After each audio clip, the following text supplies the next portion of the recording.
Donald Trump is out here being messy as usual. Let's get into it.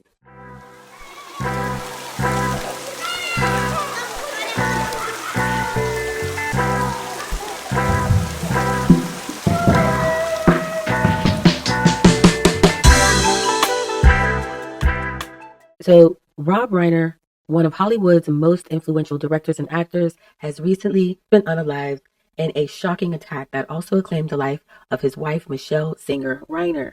Their deaths have stunned the entertainment world and sparked a political firestorm over what President Donald Trump had to say about it.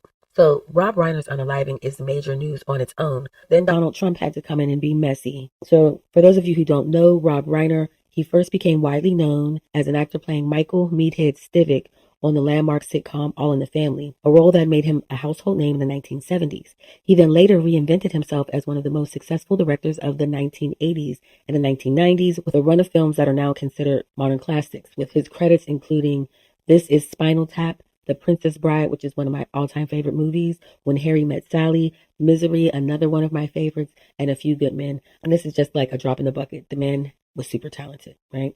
This gave him an unusual mix of cult comedy credits and mainstream box office power. Beyond film, he was an outspoken liberal activist, frequently criticizing Donald Trump and the Republican Party, and becoming a regular sharp-edged voice in political conversations on cable news and social media. So now let's get into how he and his wife died. Rob Reiner and his wife, Michelle Singer Reiner, were unalived in a violent attack in their home, reportedly involving stabbing.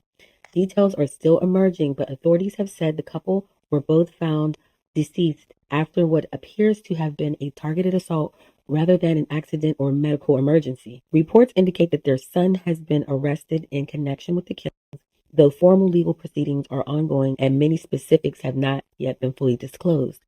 The case has quickly drawn intense media attention, not just because of Reiner's fame, but because of the horrifying nature of the crime and the involvement of a family member. So now let's just get back to Donald Trump's initial statement. Shortly after news broke of Reiner's passing, President Donald Trump posted a message that mixed perfunctory sympathy with pointed political attack. He called Reiner's death a very sad thing and referred to him as a tortured and struggling, but once very talented movie director and comedy star, before then pivoting to Reiner's politics. Trump claimed that Reiner and Michelle were killed due to the anger he caused others, though what Trump described as a massive, unyielding, and incurable affliction of Trump derangement syndrome, or TDS. In other words, the president suggested, without evidence, that Reiner's intense anti-Trump views somehow contributed to the violence that ended his life. So after the immediate backlash, Trump did not walk the comments back. Instead, he doubled down and follow-up remarks. Please. Mr. President, Yeah. a number of Republicans have denounced your statement on Truth Social after the murder of Rob Reiner. Do you stand by that post? Well, I wasn't a fan of his at all. He was a deranged person as far as Trump is concerned. He said he knew it was false. In fact, it's the exact opposite, that I was a friend of Russia, controlled by Russia. You know, it was the Russia hoax. He was one of the people behind it. I think he hurt himself in career-wise. He became like a deranged person, Trump derangement syndrome. So I was not a fan of Rob Reiner at all in any way, shape, or form. I thought he was very bad for our country. Yeah. This man has no chill. He just literally has, he doesn't understand boundaries. It's wild. Even as he ended one message with a standard, "May Bob and Michelle rest in peace," the overall tone remained accusatory, framing Reiner's political activism as both pathological and dangerous. The effect was to turn what many expected would be a moment of unity and condolence into another front in Trump's long-running feud with prominent liberal critics. So we have all seen Mr. Donald Trump go in on anyone who has any critique of him. It's a long list. So this is actually not particularly shocking. But considering the man just lost his life, I think within the last 24 to 36 hours, maybe 48 hours. So reactions from Hollywood and other political figures has been kind of a mixed bag. The response to Trump's comments was swift and in many corners furious. Hollywood figures, including actors, directors, and writers who had worked with or admired Reiner, condemned the president's tone as cruel, dehumanizing, and wildly inappropriate in the immediate aftermath of a brutal unaliving. Many praised Reiner's legacy as an artist and activist and argued that regardless of political differences, basic decency should apply when someone is unalive. And what's so interesting about this is that just a few months before, when another someone was violently unalived, very publicly, by the way, that whole MAGA crew went berserk. Now, that's not to say that what people going in on that person was good.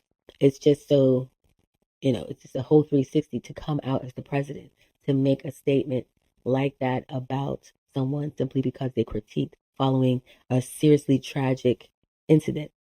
That's so messy. What was your immediate gut reaction to it? Well, horror, absolute horror. And I unfortunately saw the video of it, and it's beyond belief what happened to him, and that should never happen to anybody. I don't care what your political beliefs are. That's not acceptable. That's not a solution to solving problems. On the political side, Democrats blasted the president for politicizing a homicide and spreading a narrative that implicitly blames the victim for his own death. Notably, some Republicans and conservative commentators also distanced themselves from the remarks, calling them unnecessary, insensitive, or not helpful, even as a smaller group of pro-Trump voices echoed the Trump derangement syndrome framing and treated the post as classic Trump refusing to be politically correct. It's so interesting that his base, who are like cult-like at this point, in my opinion, they refuse to criticize him under any circumstances. But anyone who has criticism of him apparently has Trump derangement syndrome. This is next level messy. So basically, this mess has a few layers here. First, Trump chose not to do the standard thoughts and prayers script that politicians usually deploy when a public figure is killed. Instead, he used the moment to reinforce a long running meme against his critics, effectively turning Reiner's death into a talking point about TDS.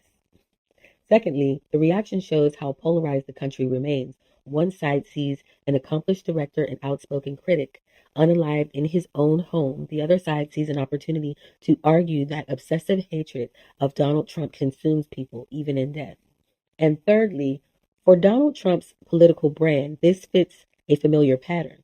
Never back down, never concede a sympathetic moment to an adversary, and always make the story about loyalty, enemies, and grievance, even when the subject is a double unaliving. So get down in the comments. Let me know what you think about this story. I want to send my condolences out to the Reiner family. I'm sure his children are all devastated. We don't really have much, we'll be following up this story as it unfolds about his son actually being the one to take him and his wife and send them to meet their maker, unfortunately. But get down in the comments. Let me know what you think about Donald Trump and his messiness. Personally, I think it was classless. I think it was tacky. Um, but to each their own. So again, get down in the comments. Let me know what you think, and I will see you in the next video. Bye.